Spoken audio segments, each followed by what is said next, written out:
it's all to play for still. I think so. Do you want to bet against us?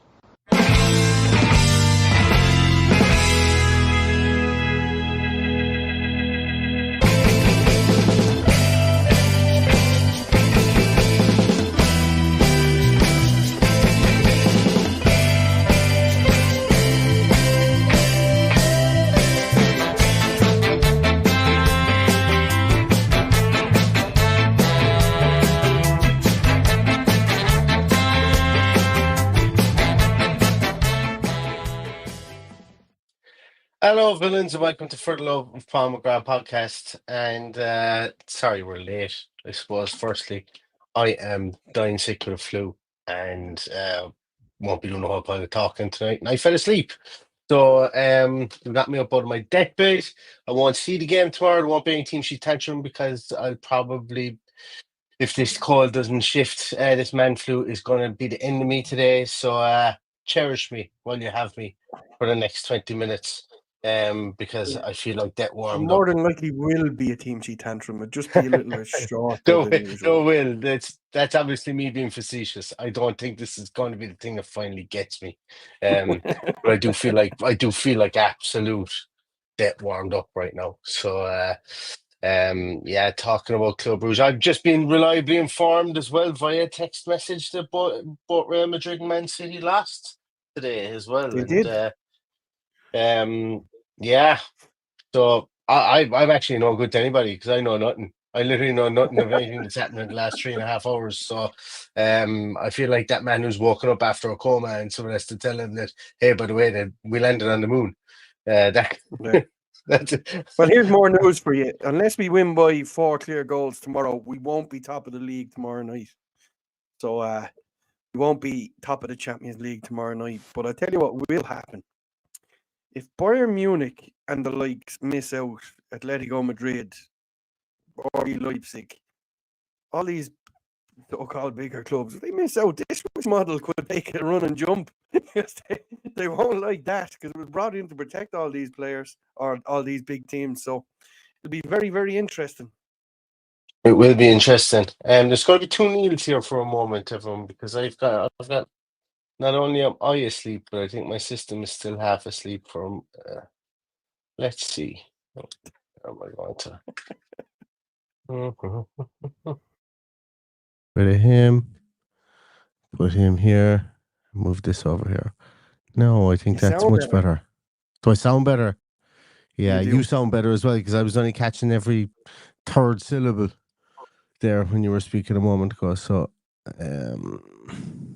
no. Yeah, that sounds better to me too. Great. Yeah, so I've no idea what you said there. You said something about something being brought in to protect some people and us not being top of the league. And I was just going to say Unai out and just run with that. But yeah. I think that's Brendan Townsend saying goodnight to his wife, is it?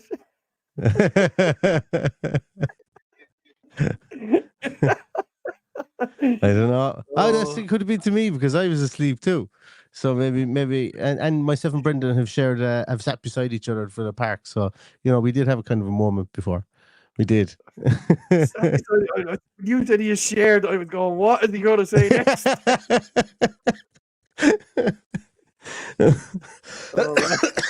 Anyway, Paddy, are we going to beat Bruges? I don't think it was for you, look. No. Are we going to beat Bruges tomorrow? Paddy, that's the big question. I believe we're going to beat Bruges tomorrow. We should have, regardless of what way he wants to switch it up, we should have enough to go and beat them. They're missing their main man in central midfield. Onyedika? Yeah. Onyedika, yeah. Yeah, I don't really know how to pronounce it, but yeah, I'm missing him. Yeah. So that he's their talisman. He's their main man, boss in that midfield, and he got a red card in the last game, so he's out. Of all the ones that we could list, I suppose the only one people are going to be really familiar with is Simon Mignolet, who'll more than likely start in goal. Former Liverpool, Sunderland. Did he go to Southampton? I don't know. Was he with Southampton? I was just going to leave you go on that one. But he was definitely with Sunderland, Liverpool anyway. Yeah. Yeah, 36 years of age, which is still young enough for a goalkeeper, I Young suppose. fella only. Yeah, but other than that, I don't think we're going to have any more familiar faces as such. They do have a striker in there, Ferran Jutgla, who is former Spanish, who play for Barcelona. Yeah. Does score double figures every year, albeit it is in the Belgian league usually. I have a couple of people. Andrew Scott Olsen will be known to our former technical director. His name's escaping me now. Fellow who went Spurs. What's his name again? Johan Lange. Danish. Yeah, Johan Lange. Yeah. Johan Lange will be familiar to him too. And Christos Solos, as well, the Grecian winger. When he went Norwich as well. I think he played against us once or twice before as well. I think he was with Norwich before. Yeah, so look, there Dedrick Boyata, of course, of Man City fame. He's in there too. So familiar to fans of the Premier League too. But look, it's they're a team that are some of their parts more so than anything else, and to be honest with you, they've been well managed and well coached over the last few years, really. And I think the Belgian league as a whole itself has been well managed and well coached over the last couple of years, because you see the likes of Anderlecht, and obviously Company has come from Anderlecht, and he's kind of pushed them on. Then he moved on to Burnley, and then obviously he's at Bayern Munich now as well. And they seem to have gotten their act together there in the Belgian Pro League recently, with regards to, I suppose, the scouting players, being a development ground for players, not just of Belgian heritage, but also from all around Europe as well. So they've got a nice little product there in the Belgian league. I keep on going to call it the Jupiler League, but I don't know that they call it that anymore. So I won't, and you can forget I mentioned that's what I call it. So I presume it's still that. It could be wrong. It's just the Pro League, it seems. Oh, it is, yeah. Officially the Jupiler Pro League. Yeah, it still is. It still is. Jupiler a beer? I don't know. I thought they just spelled the planet wrong. I drank it in Amsterdam in November last year. God, that's a year ago. Jesus, where's the time going? Yeah. I've not been to Belgium. I don't think. I'm trying to think if I've ever been to Belgium. Don't think I have. I don't think I have. That part of the world only brings me bad memories. The last time I was in Belgium was 1997. How old were you? I was 12. Ireland lost a World Cup playoff against Belgium. Oh yeah. In what was the Heysel? What was his name? Oliveira and Nillis were up top. Mm-hmm. Ray Houghton scored that night. I was going to say, did Ray Houghton score? And did Dennis Irwin score a free kick in the game in Lansdowne? In the first game, I think he did. First game. Yeah. I remember all right. I think that was the last time I was there, anyway, if memory serves me correctly. But it absolutely pissed rain. And we went straight back to the airport in our wet clothes and woke up absolutely dying the next morning, similar to what you have at the moment. Yeah. My only childhood story about Belgium is, again, if you caught me another day, I'll be able to tell you this guy's name. But in third year in school, which is junior cert year, and for everybody who's not Irish, this means nothing to you. But a lad arrived into our class on the first day of third year, and he was from Belgium. He'd moved back to Ireland from Belgium. His parents were Irish. And he'd grown up all his life in Belgium, and we thought this fellow was going to be a superstar at French. And he arrived into my French class, and the boy couldn't speak a word of French, and we were all dumbstruck. So that was my first, I suppose, encounter with Belgium. I think between that and the chocolates, That's as good as I got. That's my only story. Michael something. What's his name? As I say, if I wasn't bunged up and full to the brim of codeine here now at the moment, I'd be able to tell you what his name was. But anyway, that's near go. That's thing. I'll butter any parsnips with regards to Villa beating Bruges tomorrow night. Anyway, that's for sure. But I think it's going to be tougher one than we think, Paddy, tomorrow, because as I said, they're going to be resolute. Look, they've only got one game, 1 out of the 3 so far. They're a team, and to be honest with you, I think they're a team that, and there's a lot of them, I think, in the Champions League this year that are here to pad the finances and hope. I think more so than anything else. We were there. I would have considered us one of those teams potentially until we beat Bayern Munich, and then we were like, right, we have to beat Munich. Might as well go win the bloody thing now, you know. Yeah, look, it's a great bonus. I don't know what the prize money is like in the Jupiler League, but you know, you saw Celtic turn over RB Leipzig tonight, and that's 2.1 million, as we discovered. Yeah, Celtic are flying. They were absolutely brilliant tonight. 3-1, they won in the end.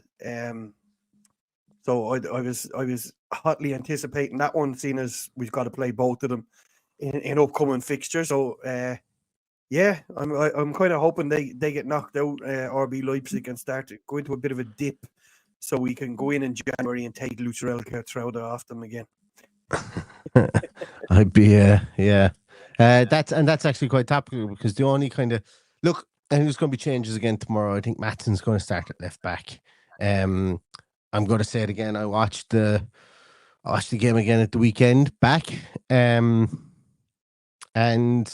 my initial rant that I had directly after the game about the complete and utter absence and abandonment of structure once Ezri Konsa went right back and Diego Carlos came in at centre half was I still think I would bang on the money with regards to that, and for that reason as a very, I won't say only, but as a very, very high priority, I'm starting Ned at right back if Cash can't go. I know he won't, but this is the way I would be. Like I'm beginning to develop strong feelings towards or against, should I say, an almost mutilation of the backline and moving Konsa out of centre half. Not the, and this isn't me saying Konsa's bad at right back. It's the other change that you need to make. Just I wouldn't be happy with it as manager with the structure and the shape work is just for me. It's worth less for us to have Diego Carlos in there than it is to start. Well, here's one for you, Neil. And I know there's rhetoric out there about playing 2 left-footed centre halves. Oh yeah. But do you play Mings and do you play Boubacar Kamara to protect them? I would. Oh, 100%. Absolutely. I think tomorrow is the time to do it. Well, yeah. So that's so the answer to the first question is: do you play them? Is like would you feel comfortable? I think that the question there was: would you feel comfortable ever doing that? And I've always said I don't think that's an issue. I don't think two left-sided centre halves is an issue. I don't think Emery give two hoots about that, to be honest with you. But and like I'm not right now, Carlos.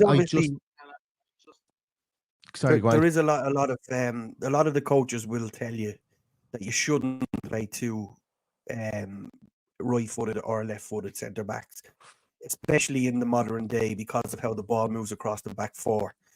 You're not stopping the ball with your stronger foot. You're passing it out wide with your stronger foot instead of passing it infield with your stronger foot, and that's the concern for that. But like the way, like I'd have utmost faith in Tyrone Mings. Obviously, we haven't seen too much of it back, but we're reliably informed he's back to full health. So if there's ever a chance to do it, I think it's tomorrow. We've given Diego Carlos loads and loads of chances. Yeah, we've got to play Konsa out there. I'm on your side that we do play Nedeljkovic, but I don't believe that he's trusted enough to play Nedeljkovic in that position. So as a result, he's going to start Konsa because we don't have Cash. He confirmed today we don't have Cash. We don't have Barkley. So they're the 2 that are missing. Plus, we saw John Duran hobble out of training for some apparent reason. Why there was somebody filming our training today was a bit strange as well. I don't know whether you saw that, Neil. Did you? Did he hobble out of training, or was himself and Unai just having a conversation, and then there was all this? He said, she said, "Oh, look at him, he's pissed off." Or he walked off, he was pissed off. Oh my God, he's so difficult to deal with. Nobody knows Kind what of was stuff really that went said, down, but yeah. he did. He was involved in a rondo, and I think it was Sil Swinkels went down his leg with his studs, and he hobbled over to the sideline. Then, yeah, I just thought it was really strange that someone was sharing our training session. It's just a bit weird, but anyway. Yeah, I just presumed it was from the club or something like that, and someone just picked up on something on it. But just for an open training session. There was a guy on YouTube shared it today. Like it was 28 or 30 minutes long because it was 27 minutes in when that happened to John Duran. Not a big lover of that, no. I know it's only they won't be doing any shape work or anything like that. It was probably just a lot of just keeping people's eye in the game more than anything else. Someone asked a question there about so to go back to the question you asked about would you play Mings there?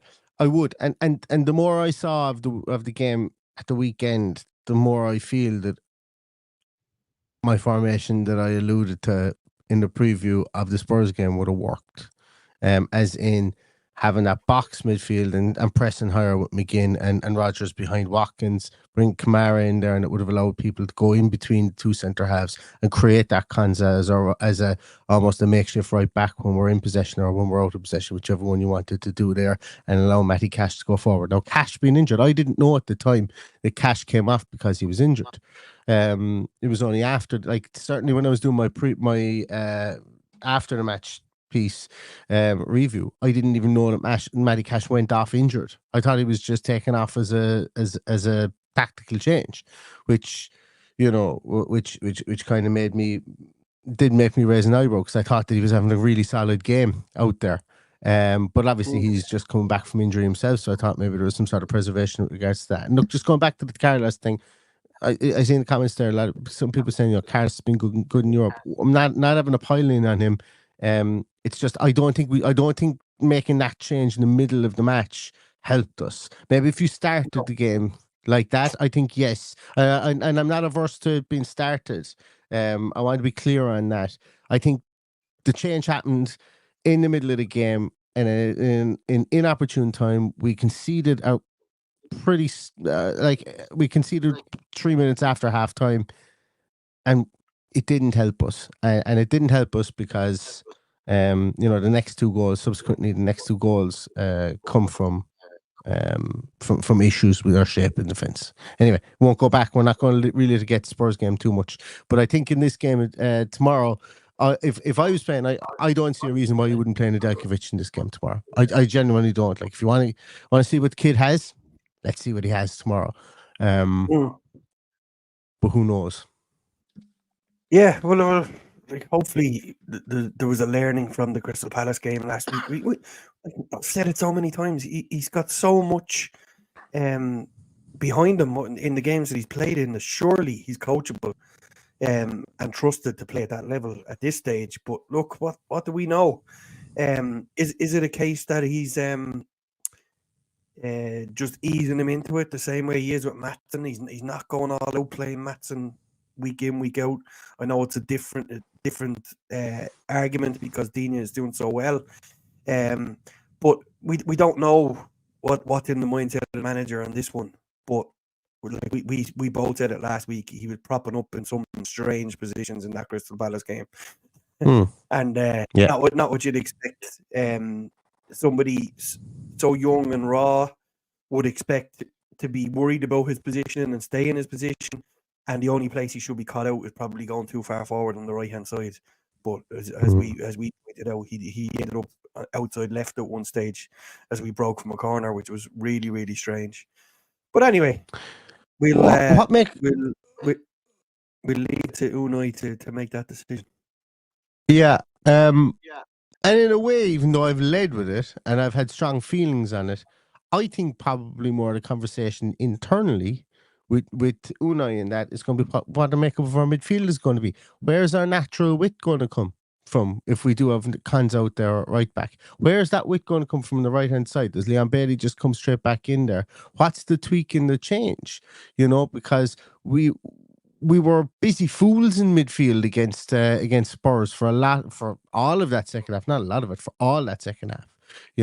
Chasing the ball, chasing spaces, not really, not sure of our position, and not sure of our spacing in midfield. And when we had the ball and we tried to turn it over quickly, we went 2 up top. We had nothing in the intermediate level there. It was either get the ball up to the strikers and hope it stuck, but there was nothing coming from midfield. So I think more of the conversation internally for Aston Villa is going to be, what are we going to do in midfield for this specific game, and then subsequently then for Liverpool as well? Ross Barkley, as you said, isn't going to be there. It'd be a perfect game for maybe to start Kamara and Ross Barkley in there and play Barkley in the Tielemans role and see what happens in that instance. But I would imagine it's going to be Kamara will be in midfield. I kind of like to give Tielemans a break, but at the same time, he's just so important for us. And you see, like in a game like at the weekend where he doesn't really fire, even though he was grand, don't get me wrong, but he couldn't get the ball moving. That's when we miss him an awful lot, So that's, I think, is where Unai is going to be having most of the conversations, I think, with his coaching staff, and that's where he's going to be scheming things up more so than I think worrying about our back four, because I think he's going to put in Carlos, he's going to put Cons out right back, and this is just an us talking point more so than it is within the halls of Bodymore Heat. Yeah, just two guys speculating on what might happen, and yeah, it's I believe that's what he'll do. It's not what I want him to do. I want to see something different, but yeah, we'll I think we'll both agree on that, and it'll be interesting to see what he decides to do with the midfield. I personally would like to see Kamara in there and get minutes under the belt, because I think he'll do him the world of good, and I think we're going to need him at some stage on Saturday as well. So get that under your belt and get yourselves back to Birmingham, hopefully unscathed tomorrow night with 3 points under our arm, and we'll be in a really good position heading into obviously the international break that follows after Saturday, which I'm not really looking forward to. Yeah, Saturday, I'm not looking forward to the international break. I'm actually looking forward to neither. But anyway, yeah. And Saturday is another kettle of fish as well. We'll talk about that at some stage, because podcasting's going to be a bit weird this week, guys. Just put it that way. It's going to be a bit weird. I didn't plan to be sick tonight, but I have something planned for Saturday, which might throw us off altogether. It might be one of those rare weekends where we might not have our regular programming. But anyway, we'll see what we can dig out and what we can't dig out over the next few days for that. Paddy, Morgan Rogers as well, like, he went off injured. I know he could have played on and stuff like that, or he looked like he was surprised to have been taken off. Maybe this might be one he might get him to sit out. Maybe he plays McGinn. Maybe it gives him an option to say, right, if we're going to look at that midfield, we'll sit you out, Rogers, there. We'll play McGinn further forward, or we'll play Buendia in that further forward role. We'll bring in Leon Bailey, see if he can play himself back into form in Bruges, and maybe that's kind of one of the way he goes about it there, because Rogers might start on the bench, and it might be something like that. Might be his way of going, right, we will give you some time if you did take a knock at the weekend. And the more I think about it, we talk about giving people game time and stuff like that. We talk about giving people a run and things, and while you don't want to obviously disrespect the competition, as you've said before, I think Buendia is somebody that you could just bring in there and see and play him in a game like this, specifically when you're away from home. Albeit, you don't want to be losing Morgan Rogers, but if he is carrying a knock, it's something that might be considered. My personal opinion, like, you're not disrespecting the competition either, because you're bringing in somebody equally, or very close to the level that he's at, and that could be a case of being Jacob Ramsey in that position. It could be a case of John McGinn in that position, Yuri Tielemans in that position, if he decides to swap him out for Boubacar Kamara. So there's loads of things he can do and still not make the team any weaker in that position. So I'm not too worried about that, but I would like to have Morgan Rogers for Saturday. 100% want him for Saturday. And I do believe that we can win tomorrow night without Morgan Rogers, or even if he has to come off the bench. I don't know. I don't know if Vladnet, I don't know if Trump would do a job behind Watkins. I think it's 78 years of age. I think he might have to sit this one out. Plus, he'd be wrecked because he'd be up all night tonight anyway. And he'd be in no fit state anyway to play tomorrow. Plus, look, he's getting a play in as well. I don't know. I'd be very surprised to see him start in behind Watkins instead of Rogers tomorrow. That's all I'm saying. There was something else there that I was thinking of. There was another player I was thinking that might sneak their way in there somewhere. Oh yeah. Do you think that he goes with a more structured approach? With maybe we're talking about Bailey on the right hand side there. Like Ramsey's on the left hand side. I thought Ramsey kind of just literally. I thought at times he played himself out of the game last Sunday as well. Very much just kind of held his position, kind of stayed out there, didn't get involved, certainly wasn't in the mood to grab it by the scruff of the neck. Do we think maybe that it's not beyond the realms of possibility that Jaden Philogene gets a start there, because with him obviously playing against Bayern Munich and against Manchester United, and I know he was poor when he came on. That's absolutely not in doubt, but maybe he goes with him. Maybe he sees him as kind of more of a specialist cup player, something along those lines. I don't know. Look, it's a possibility. I think a lot of this hinges on where Leon Bailey's at and whether he decides to play like he did against Bayern Munich and use Jaden as cover down that right hand side, which he did brilliantly against Bayern Munich. It's becoming really, really hard to anticipate what he's going to do. Like we've talking off air loads of times about what way he sets up the team, and we've been totally bloody off the wall. Like, and you're just like, yeah, you just proved me wrong again. And then you go win the match, and you're laughing into your beer at the end of it. But as Kieran O'Callaghan correctly says, I hope we don't disappoint the travelling Villa faithful tomorrow. The miles, the money, and the time those guys put in. I love watching some of the old boys. Some friends of mine, they're retired now, and the one guy, David Fox, sends me videos and photos, and they're just a scream. These are guys who would have been Villa heavies back in the 70s and 80s, are now well into their 70s and travelling on a minibus over to Bruges. Absolutely bizarre to watch, but great fun all the same. Yeah, I'd love to be doing it myself. And it feels at this moment in time that the only time I will get to do that is when I'm into my 70s as well. So roll on my 70s if that is the case. Roll on. Well, Neil, you did decide to get married during the football season. Like, what can I say? Oh, it's nothing to do with football season. It's a young fella that thinks that the day starts at 4:30. Has me feeling like I'm 70 at the moment as well. But yeah, I need to get him drinking or something so that he just wants to stay in bed. I don't know what it is. When's the appropriate time to start? Slipping him a shot of brandy every now and then to keep him asleep. I don't know. There was something else again there, Paddy. Oh yeah, so you were talking about that Unai Emery is been known to surprise us. So how surprised will you or won't you be when we give Robin Olsen his send off tomorrow, and Olsen starts and goals and we rest Emi Martinez? I think that might actually be a tantrum if that was to happen. But it was interesting. It could possibly happen. It could possibly happen. That's not beyond the realms of possibility.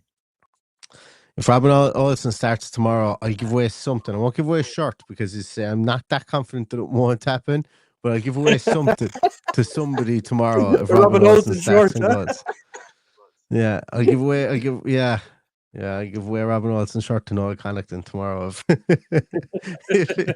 if that happens. No, I don't think it will. But it's interesting that Olsen kind of came back and he was on the bench, and then Gauchi started. He was on the bench for whatchamacallums. And then he wasn't. Then he didn't play against Crystal Palace. And Gauchi got the start against Crystal Palace, and then he was on the bench then again for at the weekend as well. So Yeah. seems to be they took the opportunity to give Gauchi playing time, but they didn't particularly want to give Olsen playing time, as in having him there as number 2. So look, and come what may, I suppose in January there is a lot of rumours going around that it's already signed, sealed, delivered to Malmo. So we'll see. You know, it's just interesting as to see whether that rumour is real or not. Yeah, Jamie was definitely on the plane. Yeah. As was Morgan Rogers. So he's and look, he told us straight out there's only the 2 players that are missing. So it's yeah, it'll be fine. We've got a full squad. And my reckoning is that we go full tilt tomorrow, because getting over the line here is the most important thing.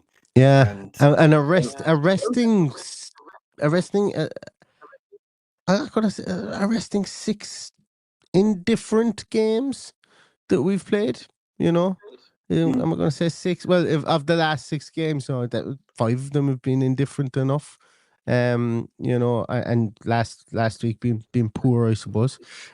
So yeah, it's something you need to do. You know, you go strong. Nothing is given. Nothing is. Everything is earned in the Champions League so far this year. You know, you go away and you see there, Dynamo Zagreb as well this week tonight, putting up big numbers as well. I know it was against Slovan Bratislava, but still, you know, you've got to beat teams.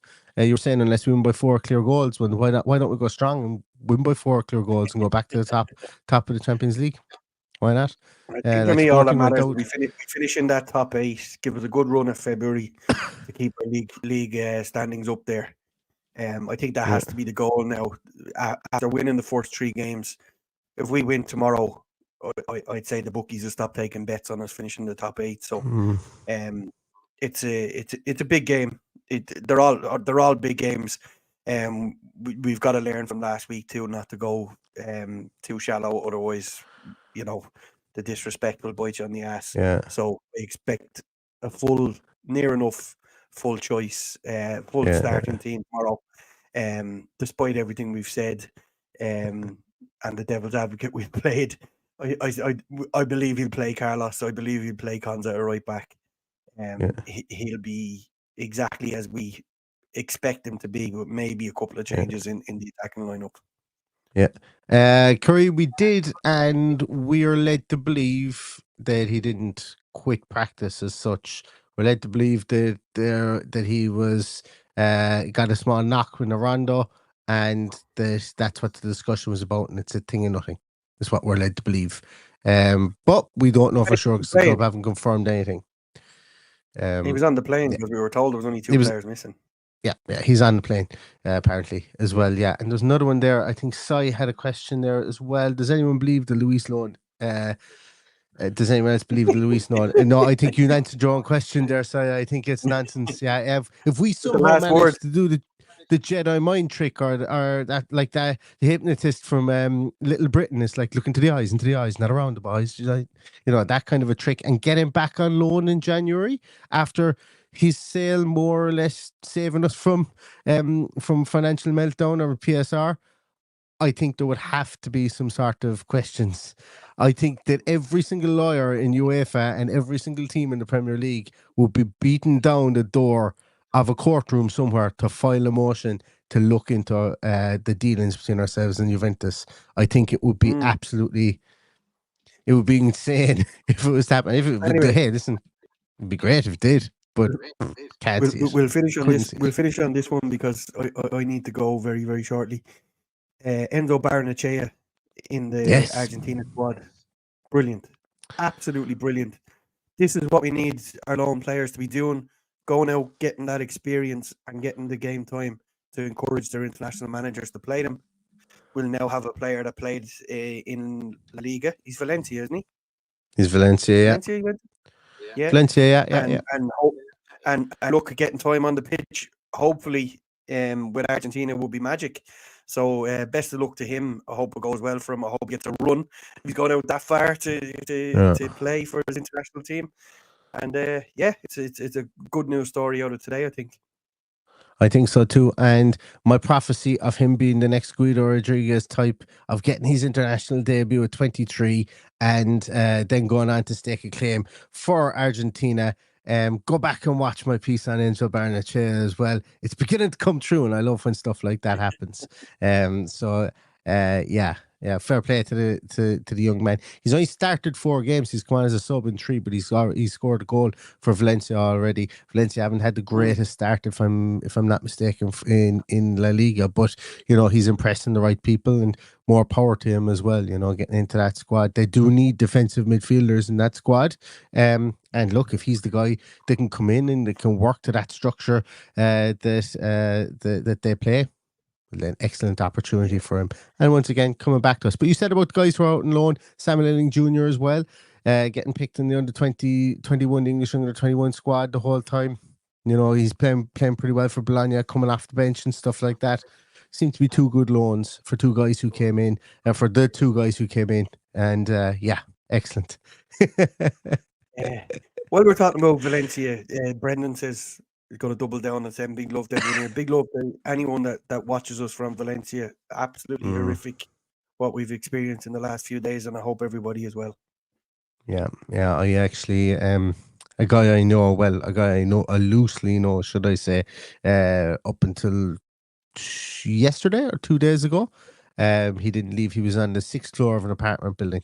He was over on holidays. He was in the 6th floor of an apartment building, and he couldn't leave his room for nearly 7 days. So yeah, absolutely mental stuff over there. And crazy apocalyptic scenes with the cars being all lined up and whatever. It just puts everything in perspective with the way people had a meltdown, and you're entitled to have a meltdown after Sunday. We were all very disappointed, but thoughts and prayers go to everybody involved there, because that was a horrific watch for sure. Absolutely. Well, Paddy, we somehow managed to get 37 minutes out of this. My